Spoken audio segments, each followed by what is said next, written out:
Olá. Deixa eu só aumentar um pouquinho.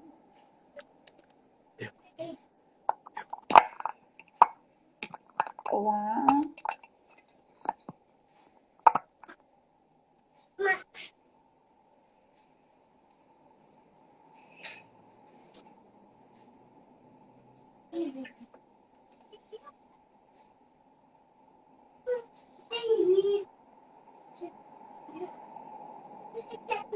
Boa noite. Boa noite. Boa noite, querido professor. O meu sinal é esse aqui, ó. Sim, seus sinais. Isso. Certo. Em primeiro lugar, eu quero agradecer muito ao professor Arnaud pela oportunidade, dar os parabéns a ele pela organização do debate teórico-metodológico, o segundo debate teórico-metodológico do ensino de Libras na universidade, um evento que já entrou para o calendário da universidade. O Arnaud e toda a sua equipe estão de parabéns, parabéns, meu amigo Arnaud, parabéns. Eu ainda sou iniciante em Libras, né? Estou aprendendo, estudando, então vou usar a linguagem oral, né? Para falar desse tema. Então, esse Deixa eu só tema é um explicar tema aqui, muito... professor, só explicar aqui, as pessoas que vão estar entrando agora, o professor José Luiz, ele vai estar falando, e eu vou estar interpretando em Libras para as pessoas que usam a Libras, certo? Eu vou desligar os comentários, certo? Para não atrapalhar a nossa live. E aí, as pessoas que tiverem dúvidas, tem uma caixinha com a interrogação aqui embaixo. Se quiser perguntar, tem só clicar lá e a gente aparece com as perguntas, tá bem? Vou desligar aqui os comentários. O nosso tempo é 1 hora, né? Uns 58 minutos, alguma coisa assim, não é isso? Isso, o tempo mais ou menos 1 hora, exatamente. Então, eu vou dividir o tempo assim, de 30, no máximo 40 minutos, aí eu paro para ouvir os comentários e perguntas das pessoas, né? Tudo bem? Tudo bem? Perfeito, tudo bem. Tá, joia. Então, tá, tô marcando aqui.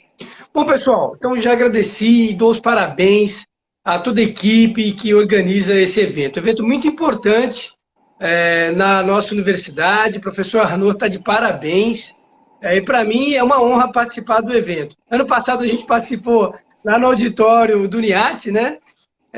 E agora, em função da pandemia, do novo coronavírus, a gente tem que ficar em casa, mas mesmo assim estamos trabalhando muito e o professor Arnaud está mostrando aí uma capacidade de desenvolver, junto com toda a sua equipe, esse evento, mesmo dessa forma, à distância, né, pela internet.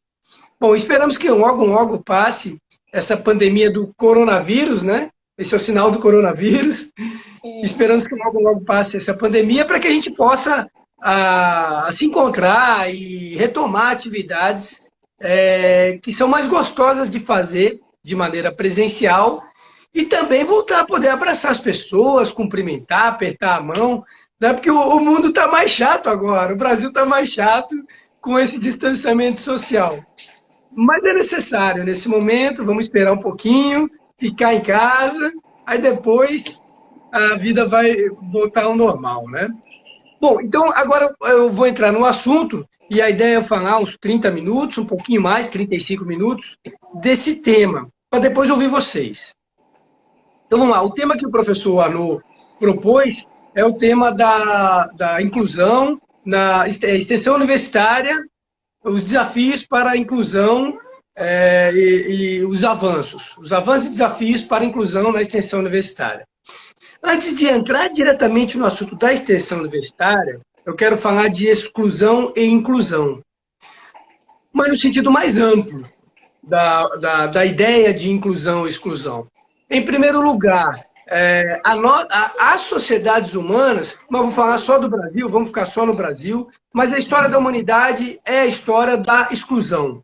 de quem tem mais poder, quem tem mais recursos, quem tem mais riquezas, quem é mais ambicioso, procura excluir outras pessoas das benesses do poder e das riquezas.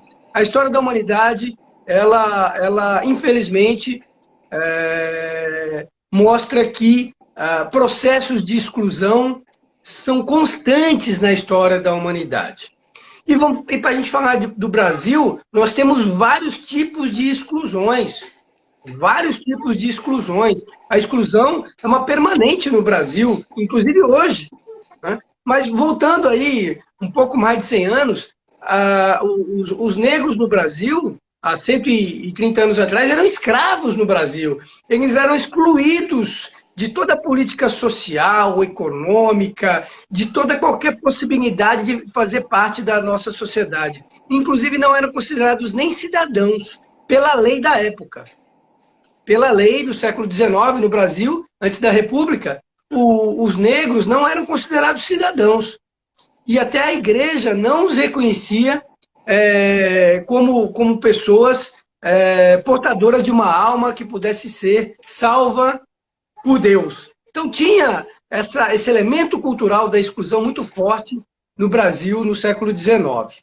Avançando, aí veio a mudança política, cultural do nosso país. Nosso país foi mudando, veio a República em 1889, os negros deixaram de ser escravos, não foi de uma hora para outra, é um processo lento, mas eles ganharam liberdade e foram para o mercado de trabalho. Né? Com todas as... um minutinho só vou abrir a porta com uma pessoa que chegou e está voltando.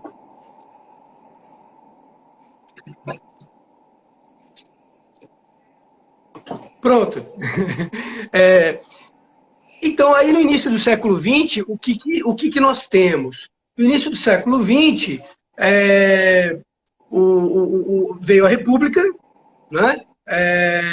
Mas os processos de exclusão continuaram enormes. Por exemplo, as pessoas puderam começar a escolher seus representantes, mas na República Velha, no Brasil, até 1930, só podia votar quem tivesse dinheiro e quem fosse alfabetizado, e fosse homem. As mulheres não podiam votar, pessoas pobres não podiam votar, e analfabetos não podiam votar. Então, só votava pessoas que eram alfabetizadas, homens, geralmente brancos, e que tinham dinheiro. Tinha que ter um valor mínimo, uma renda mensal mínima para poder votar. Essa era a República do início do século XX. Aí as mulheres foram ganhando mais presença no Brasil, lutaram por isso e continuam lutando por isso, e começaram a poder ter o direito ao voto na década de 30. Só em 1932 que as mulheres puderam ter o direito ao voto e lutar por mais direitos sociais, por mais igualdade. Né? Aí a sociedade foi avançando, você vê, tem a ditadura Vargas, que chamado por alguns de ditadura Vargas, por outros de era Vargas. Foi um período de 15 anos no Brasil, um período importante, embora chamado ditadura, mas foi um período em que a classe trabalhadora conquistou vários direitos. A classe trabalhadora passou a ter direito à CLT, a consolidação de direito de trabalho, direito a férias, direito a 13º, direito a entregar um atestado médico e ter aquele dia de falta remunerado, enfim. E aí a sociedade começou a mudar, começou a criação, o surgimento de uma classe média no país. Nós ter ascensão social, melhorar de vida, significa ser incluído também. Então isso, até meados do século XX, mais ou menos, né?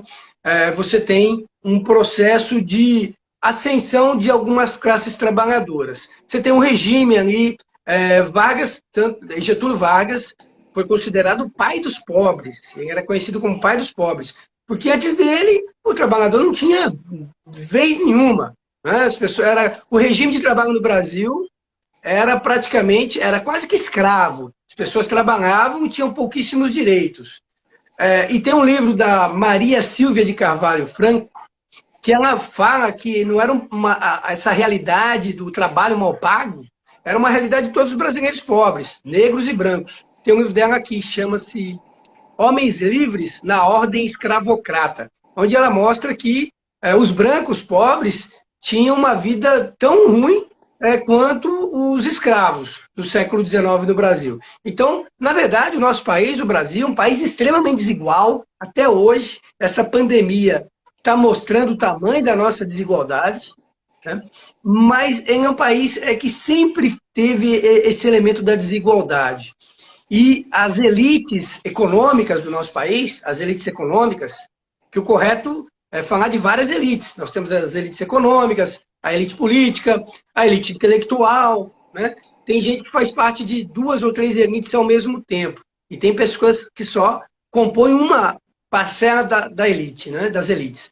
Então, as elites econômicas, elas sempre dificultaram as barreiras para a ascensão social das camadas mais populares da população.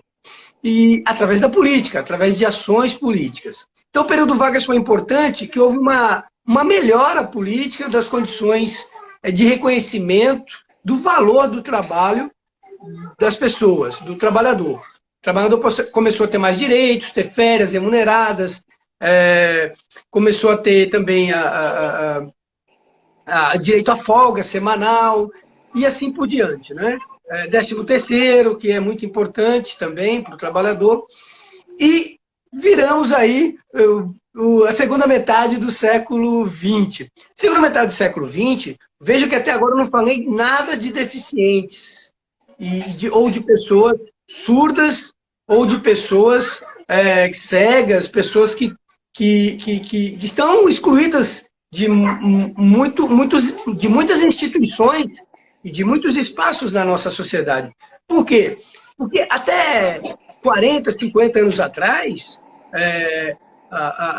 essas pessoas eram invisibilizadas pelas políticas. Essas pessoas não tinham direito a absolutamente nada. Não tinham direito a ir para a escola. Por exemplo, ali na década de 70, até o início da década de 80, de 1980 no Brasil, uma pessoa que tinha síndrome de Down, uma criança com síndrome de Down, não era aceita a matrícula dela na escola pública. Hoje mudou, né? Mudou, tá melhor. Mas veja que os processos de exclusão no nosso país, a luta é muito grande para você ter um país com mais igualdade, um país onde caibam todos. Porque faz parte da história das elites do nosso Brasil excluir os menos favorecidos, as pessoas que têm alguma deficiência, os negros, as mulheres, os homossexuais, os mais pobres. Isso aí está no DNA, está na cultura da nossa elite brasileira, né? Mas, enfim, tivemos um grande período de ditadura militar no nosso país, que foi de 64 até 85, 20 anos de ditadura militar, e nenhum avanço nas políticas de inclusão. Avanço zero nas políticas de inclusão. Entramos no governo Fernando Henrique Cardoso, ali na década de 90, 92 em diante, veio o Fernando Collor, teve a redemocratização, 85, a primeira eleição para presidente da República em 1989, quem ganhou foi o Fernando Collor de Mello, né? Considerado, na época, o caçador dos marajás. As elites brasileiras, as classes médias, as pessoas ricas, os empresários, queriam ele, não queriam Lula na época, aí viam Lula com muito medo, as elites tinham muito medo do Lula, e Lula, no segundo turno, perdeu a eleição para Collor. E o Collor ficou 2 anos só no poder, muita confusão, foi envolvido em escândalo de corrupção e sofreu impeachment. Itamar ficou mais 2 anos, mas eu acho que a democracia ela ganhou um gás. Os processos, as políticas de inclusão no Brasil ganharam gás com o FHC, o Fernando Henrique Cardoso. Ele criou a Secretaria Nacional de Direitos Humanos, né? E começou a trabalhar processos de inclusão. Um deles é criar esses programas sociais, Bolsa Escola, Bolsa Gás, que depois veio o Lula, governo Lula, e unificou em torno do Bolsa Família e ampliou os programas sociais. Isso é importante, porque você inclui uma parcela, milhões de brasileiros que antes eram invisíveis e não tinham renda nenhuma, passam a ter um reconhecimento do governo e alguma renda. Isso é a virada do século XX para o século XXI.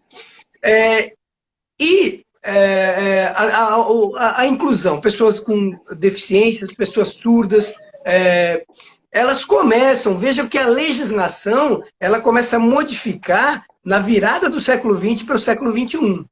Claro que tem, quem estuda a história da educação de surdos no Brasil, tem o INES, que já existe desde o século XIX, há bastante tempo, mas o INES muito focalizado ali no Rio de Janeiro e não foi irradiado o processo de educação de surdos no Brasil. Não ganhou apoio dos governos, é isso que eu quero dizer. Só tinha aquilo e não houve um investimento, porque a educação tem que ter investimento. Não houve investimento forte na educação de surdos do Brasil e nem nos processos ou nas políticas de inclusão no Brasil. Isso é uma novidade, é coisa do século XXI. Então, aí no século XXI, você tem a mudança da lei, tem a criação da lei de inclusão, né? A obrigatoriedade do ensino de Libras nos cursos de licenciatura, isso é tudo século XXI. Né? Você tem a obrigatoriedade de aprender pelo menos um semestre de Libras em cada curso, em todos os cursos de licenciatura, inclusive na UFPE. Quando eu fui o coordenador das licenciaturas, lá no ano de 2008, 2009, que nós mudamos a resolução das licenciaturas, tornando obrigatório todo curso ter um semestre de Libras, e tinha muitos colegas da universidade que eram contrários. Aí eu mostrava a lei, ó, mostrava a lei, tem que fazer. O currículo dos cursos de licenciatura tem que modificar, tem que se adequar à lei. Enfim, é só no século XXI que a gente vai sentir, que a gente vai perceber que os processos ou as políticas de inclusão começam a ganhar mais apoio da população, mais espaço. Pra você ter uma ideia, até 1998, racismo no Brasil não era crime. Você podia ter uma prática de racismo e não acontecia absolutamente nada com você. Aí em 98 tinha uma lei, que é a Lei K.O., mas essa lei, a multa era inexpressiva, a pessoa pagava R$1 e era a multa para quem praticasse racismo. Em 2002, a lei ficou mais severa. Em 2002, a lei contra o racismo tornou o racismo crime sem fiança. E essa lei foi, no ano de 2006, reorganizada ou atualizada. Então, hoje o racismo no país é crime, a LGTB-fobia, ou seja, preconceito contra homossexuais é crime, né? E outros grupos mais que antigamente eram marginalizados, excluídos, começam a ter visibilidade e se inserir nas instituições, na nossa sociedade. E agora vamos falar da nossa universidade, né? A Universidade Federal de Pernambuco. Ela faz parte dessa história. Ela faz parte, ela está dentro de um estado que está dentro de um país. Para vocês terem uma ideia, em 2012, o Conselho Universitário da UFPE se reuniu para discutir a política de cotas. E muitos professores que compunham o Conselho Universitário naquela época eram contra a política de cotas. Eram contra. E aí teve um debate, nós mostramos a legislação e falamos, é obrigatório no mínimo 12,5% de cotas na universidade. E aí o Conselho Universitário votou, né, e aprovou, então, as cotas dentro da UFPE. E aí vamos falar de extensão universitária, de inclusão dentro da UFPE. Olha, pouquíssimos colegas, a universidade ela faz ensino, ou seja, nós formamos novas gerações de profissionais das mais diversas áreas. A gente faz pesquisa, cada um na sua área, humanas, exatas, área de saúde, biológicas, e a gente faz projetos de extensão. Esse aqui, ensino, pesquisa, todo mundo faz. Extensão, não são todos os professores que gostam de fazer ou que fazem. Né? E extensão na área de inclusão, menos ainda, menos ainda. São poucos colegas que se enveredam em ações de projetos de extensão na universidade. Aí, nesse sentido, a mudança da lei foi importante para mexer com a nossa universidade, para tornar o UFPE mais inclusiva, mais aberta. A vinda do professor Arnaud, do professor Antônio, da professora Silvia, no centro de educação, para trabalhar com Libras, foi importantíssimo. Por quê? Porque mexeu ali com o nosso centro e os professores começaram, pelo menos, a entender a necessidade e a importância do ensino de Libras nas licenciaturas.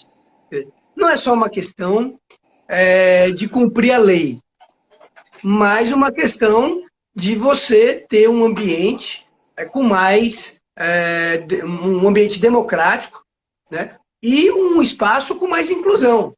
O professor Francisco, que é cego, é uma pessoa que no Centro de Educação sempre também lutou muito por acessibilidade no nosso Centro de Educação, na nossa universidade. Então, professores envolvidos em projetos de extensão voltados para a inclusão, infelizmente, são poucos colegas. Aí, além de Arnaud, Antônio, Silvia, o próprio professor Francisco e mais alguns outros professores, eu também me sumo a esse time. E aí, nós começamos, no ano de 2018, um projeto chamado Gradação. O que é o Gradação?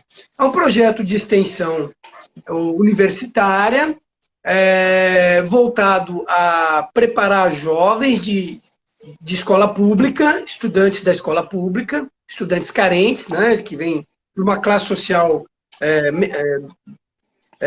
menos abastada, estudantes da escola pública, e preparar esse público para o Enem, para os vestibulares, para o SSA, para o IFPE, né? Preparar eles para concursos públicos, com foco no Enem. E aí, nós assumimos um desafio lá em 2018. Foi onde Arnaud e Antônio me ajudaram muito. Que o Amaral, ele é o cara que trouxe a ideia para mim. O Amaral é um estudante de biologia. Hoje ele está quase fluente em Libras.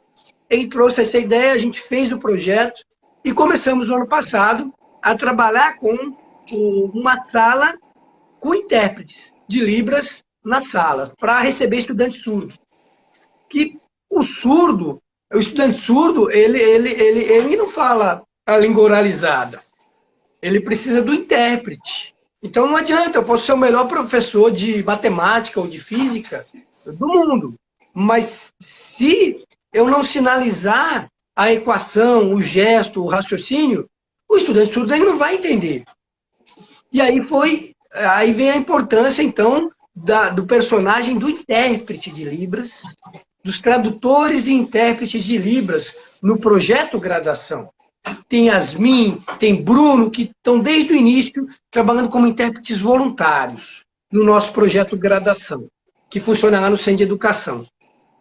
Pois esse projeto de extensão, ele é muito importante. Nós conseguimos, em 2019, no Enem, aprovar a Ana Raquel. A Ana Raquel é uma estudante surda. Ela passou em terceiro lugar, no vestibular de letras Libras da UFPE.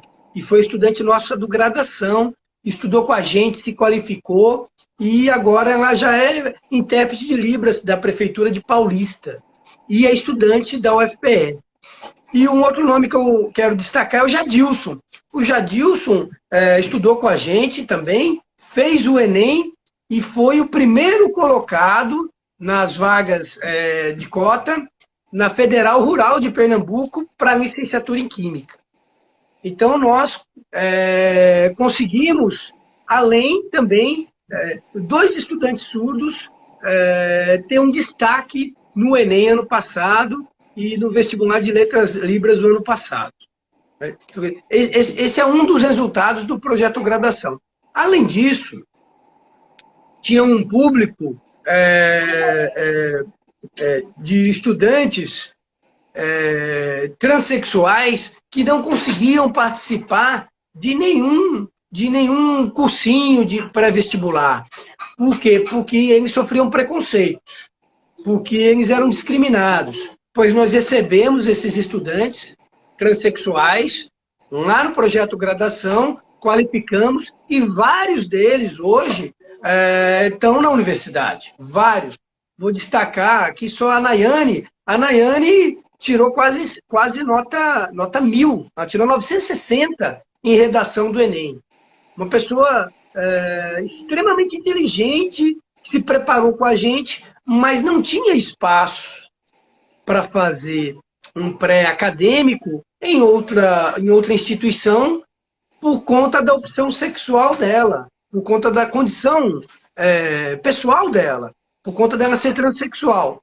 Então, eu acho que quando a gente realiza ações, realiza projetos, mais importante do que apresentar grandes resultados, e é importante apresentar resultados, né? A gente precisa apresentar resultados do nosso trabalho, da nossa luta por inclusão, mas mostrar a nossa ação, mostrar a nossa intenção, mostrar nosso desejo de querer uma sociedade diferente, de querer uma sociedade onde todos são iguais, e todos têm as mesmas oportunidades. Esse é o meu sonho. Que todas as pessoas tenham boas oportunidades. E não tenha uma escola do rico e uma escola do pobre, né? Um ambiente de quem tem dinheiro e um ambiente de quem não tem dinheiro, né? Um ambiente mais sofisticado para as elites e um ambiente mais popular para o povão. Eu acho que todas as pessoas têm o direito de sonhar e realizar os seus sonhos, mas para isso elas precisam de oportunidade. Oportunidade é a palavra-chave de educação, de inclusão. As pessoas precisam ter oportunidade de estudar, ter oportunidade de ter acesso à escola, de entender o que o professor está dizendo na sala de aula. Então, o estudante surdo ele tem o direito a ter o intérprete, o tradutor de Libras na sala de aula. E por isso a luta do movimento, no dia 26 de setembro, todo ano faz uma passeata, é uma luta muito importante, salas bilíngues no estado de Pernambuco. É importante ter salas bilíngues, né, para que o estudante não tenha que ir para uma escola no outro município estudar, para que ele possa estudar no seu município, no seu bairro. Governo existe para resolver a vida dos cidadãos. Quem pediu para ser governante tem que trabalhar. Quem pediu para governar, para ter poder, tem que mostrar serviço. Tem que incluir as pessoas. Tem que ter espírito democrático. Nós vivemos numa democracia. E nós, povo, nós temos que cobrar, exigir das autoridades o cumprimento da lei, a inclusão de todas as pessoas, o cumprimento da Constituição. Pela Constituição, todos são iguais em direitos e deveres. Quem é surdo não paga menos imposto do que quem não é surdo, não. Paga o mesmo imposto. Não é? Então, tem que ter o mesmo direito. Tem que ter intérprete de Libra na sala, nos hospitais. Nos hospitais. Então, a nossa universidade criou... tem criado ações nos últimos 10 anos, mas ainda é muito pouco. Né? Uma ação importante foi a criação do NASCE, que o professor Antônio é o atual coordenador. Aliás, ótimo que Antônio é coordenador. Porque quem entende de acessibilidade, quem entende de inclusão, é quem historicamente foi excluído. Não tem ninguém melhor para falar sobre inclusão ou sobre acessibilidade do que as pessoas que nunca tiveram acesso, do que as pessoas que sempre passaram por processos de exclusão. Então, o professor Antônio é uma grande referência ali para nós na universidade hoje, e é importante que me coordene o NASCE. Então, a escolha que o nosso reitor fez, colocando o Antônio para coordenar o NASCE, foi excelente. E o NASCE, ele tem várias ações. Graças ao NASCE, que houve a contratação de mais intérpretes de Libras na nossa universidade, e também graças ao NASCE, que tem uma agenda, essa agenda entrou na universidade. A agenda da acessibilidade, a agenda da inclusão. O professor Arnaud, o fato dele organizar esse evento é muito importante. É muito importante, porque a universidade precisa divulgar esse evento. Ela precisa mostrar que a área de Libras, o ensino de Libras, é uma exigência do século XXI. É uma necessidade da nossa democracia. Se a gente quer uma sociedade mais inclusiva, nós da universidade temos que mostrar exemplo. Nós temos que fazer mais projetos para incluir surdos, para incluir cegos, para incluir cadeirantes, para incluir todos os deficientes. Porque todas as pessoas, no fundo, são iguais. E não há o porquê você cercear o direito das pessoas ao acesso à educação, ao acesso ao trabalho, ao acesso ao lazer, ao acesso às oportunidades na vida. Então, eu vou concluindo o meu raciocínio para me abrir para as perguntas e comentários.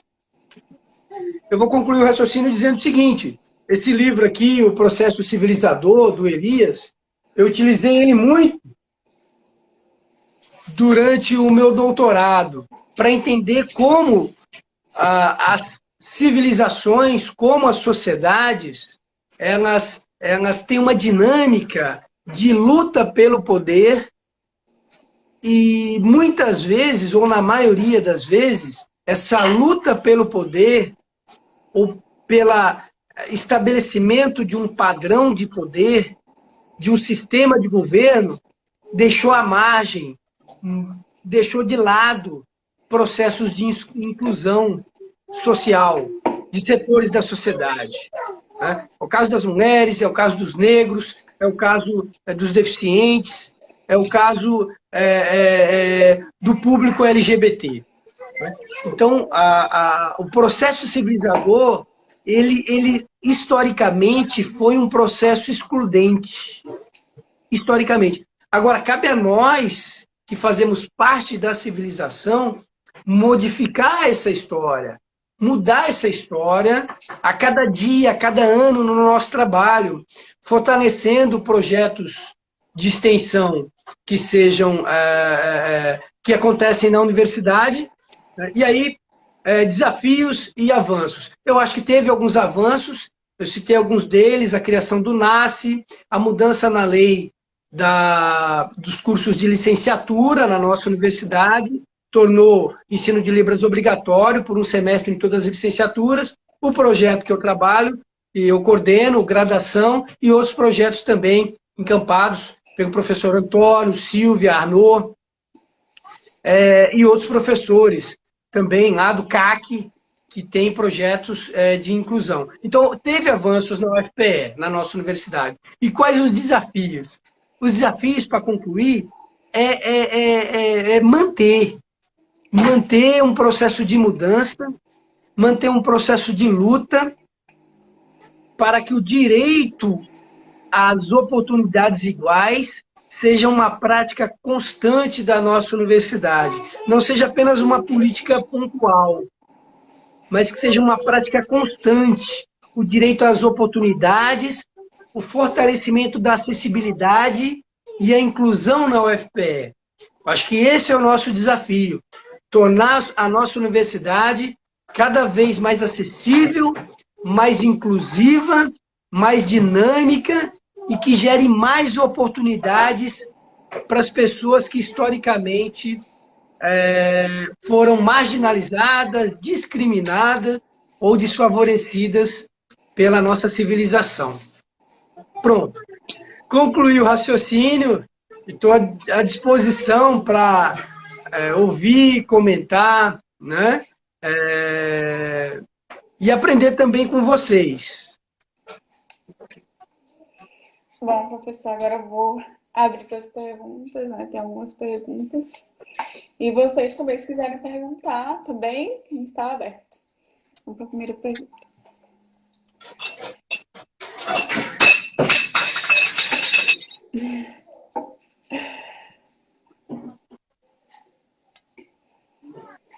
Bruna, Marcelo. Como a inclusão na sala? Quanto tempo que foi criada?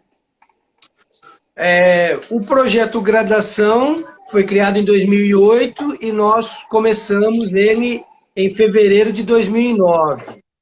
A obrigatoriedade do ensino de Libras no curso de licenciaturas da UFPE, a resolução, ou seja, a lei da universidade foi criada, eu era o coordenador quando a resolução foi feita, foi criada em 2008, a lei de inclusão, mas a execução da lei, ou seja, quando a lei começou a acontecer mesmo na universidade, foi em 2011 e 2012, que o ensino de Libras se tornou obrigatório nos cursos de licenciatura da UFPE. O NACE, o Núcleo de Acessibilidade, Antônio deve ter a data mais precisa que eu, Antônio sabe, né? Antônio conhece bem, mas o NACE eu acho que foi criado em 2014, 2015, por aí. O NACE ainda é novo. Para vocês terem uma ideia, o elevador que o Centro de Educação, ele tem escadas. E criaram um elevador, construíram um elevador lá para quê? Para o cadeirante e para a pessoa idosa também, com dificuldade de subir escadas, pudesse chegar no segundo andar do Centro de Educação, pudesse ir conversar com os professores que ficam no andar de cima. Pois o elevador do Centro de Educação existe há 6 anos só, faz pouquíssimo tempo. E as rampas de acesso na universidade, nas calçadas, existe há 2 ou 3 anos, faz muito pouco tempo. Né? E a criação do curso de Letras Libras na UFPE, que a UFPE é uma das pioneiras no Brasil, no curso de letras, na criação do curso de Letras Libras, é um curso novíssimo.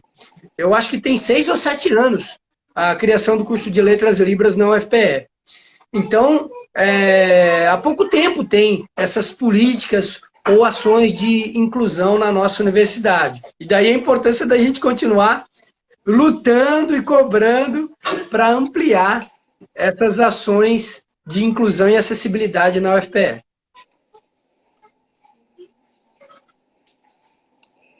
Vamos para a próxima pergunta.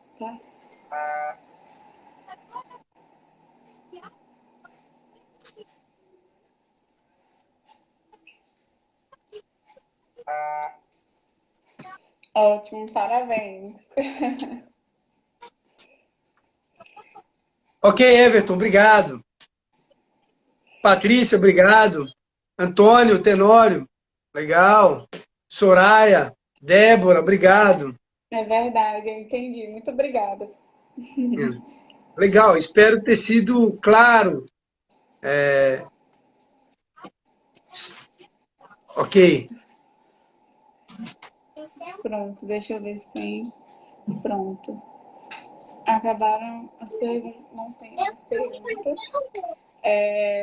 Queria muito agradecer, né, ao professor por participar, por aceitar esse momento de debate, de discussão sobre a universidade. Isso é muito importante, né, a gente discutir sobre inclusão dentro da universidade, né? A gente precisa debater mais sobre isso, para que as pessoas saibam a importância, né, da Libras na universidade, né, e principalmente na universidade, porque é uma área pública, né, onde as pessoas têm o direito a estudar, têm o direito a se informar. né? Então, não mais importante como a universidade, né? Mas também a todas as pessoas que possam ter o direito, né? E essa proposta de projeto de extensão é muito bom.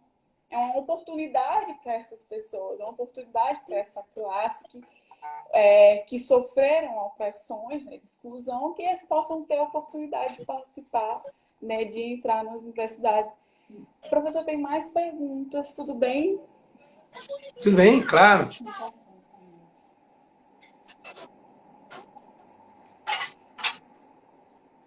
Aí, ó. E aí, para mostrar minha camisa aqui, que eu ganhei de Arnaud. Sim, Libra, né? Sobre obrigação de porque da SUS. Ó, o Arnaud.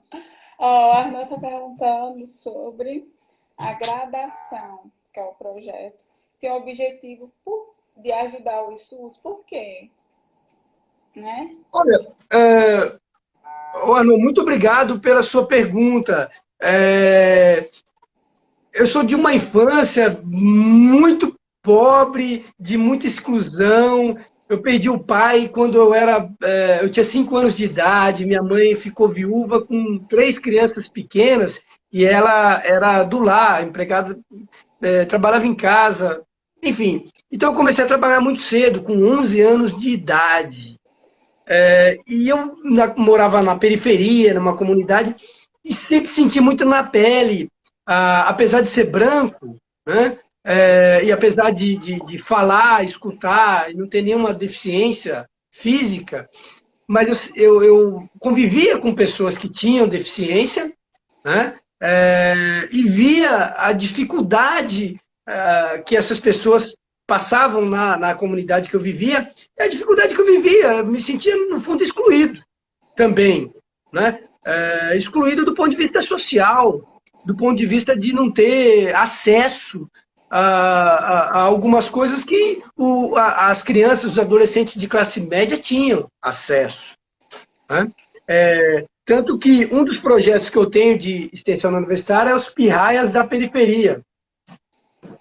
Esse projeto aqui é para incluir os adolescentes do entorno da UFPE dentro da UFPE.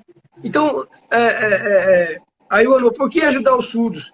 Porque, rapaz, quando eu via, ele é um pouco responsável por isso, o Arnaud, e o Antônio também, né? Então, primeiro, eu tenho um cunhado que é surdo. E sempre tive muita dificuldade de conversar com ele, porque eu não falava Libras, né? Falava Libras.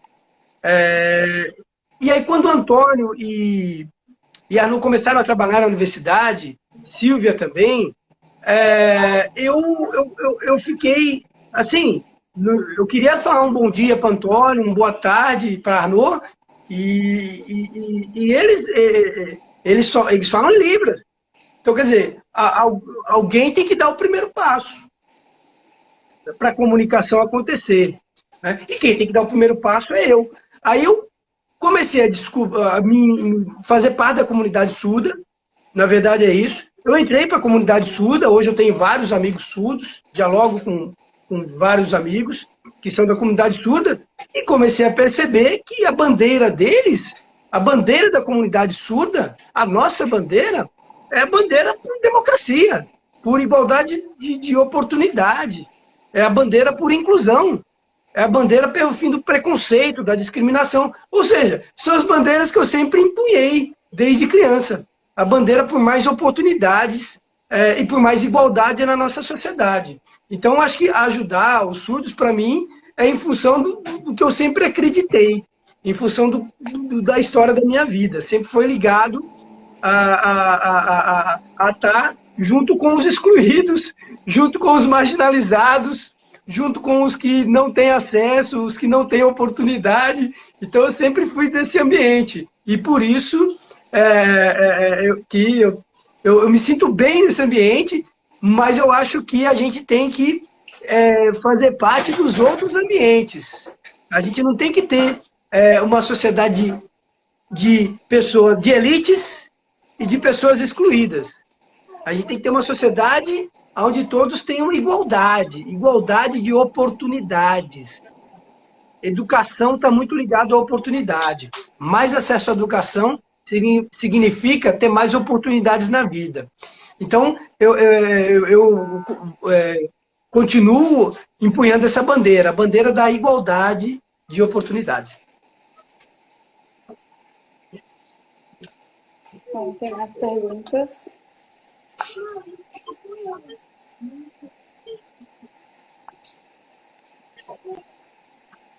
Qual é o seu nome? Gilmara. Gilmara. Isso.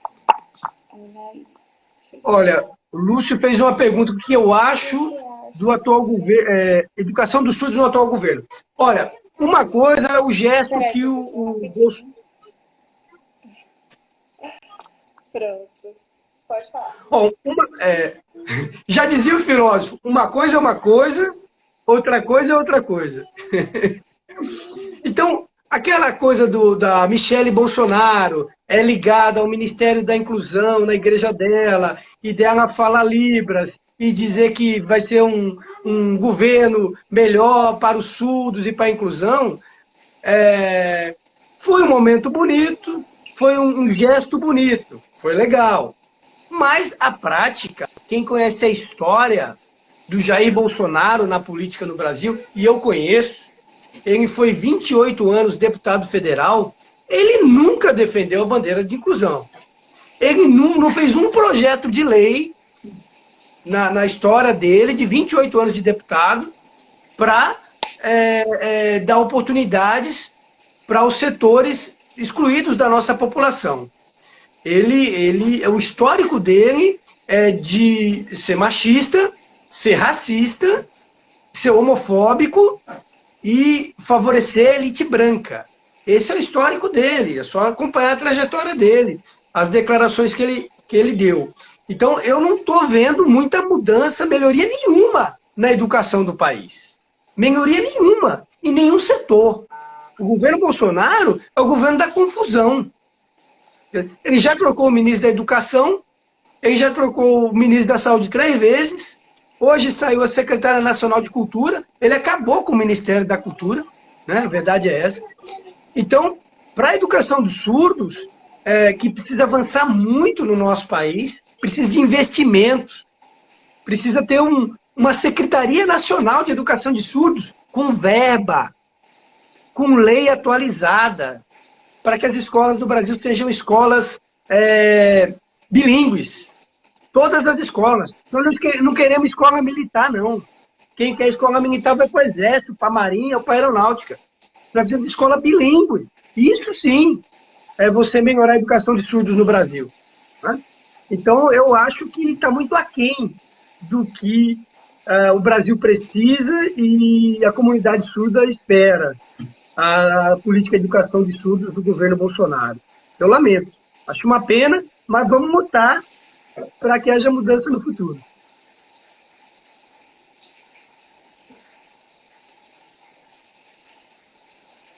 Bem, deixa eu ver se tem mais.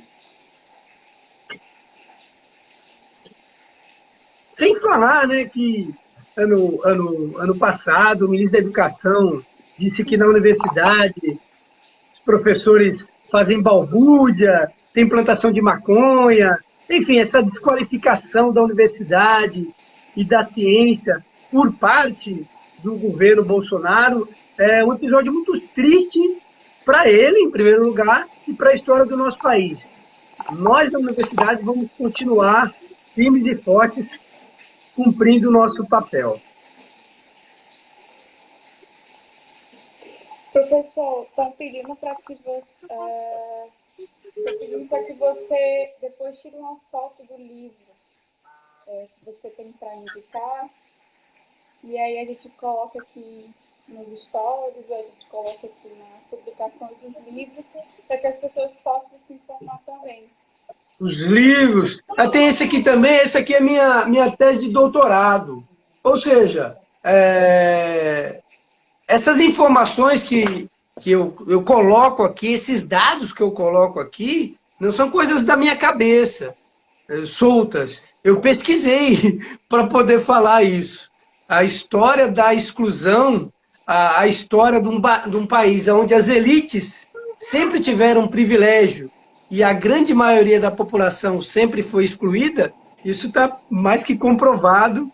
E depois eu tiro foto, mando para Arnaud de alguns livros, sugerindo aí a indicação de leitura.